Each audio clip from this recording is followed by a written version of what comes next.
I remember reaching out to Naomi Klein to see if she'd at all be interested in taking part in this, and she got back to me right away, and was intrigued, but was also saying, look, I know what the Basement Revue is, I've been to the shows, love the show, but I don't see how I have a place in it, I'm not really an artist.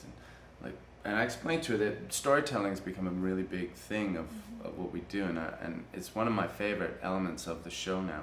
And she just said, well, let me think on it. And we had a few more phone calls, and she was really nervous about it, but I could sense that she was also intrigued and determined, and she came up with a very, very powerful piece that she had to compose, but personal and a real story, and it also really lent itself in a really artful way to bringing up the issue of the very important issue of the land in this whole equation. And she speaks further about that, as does Leanne.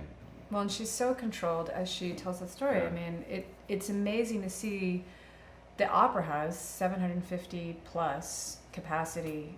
We had that place completely over full.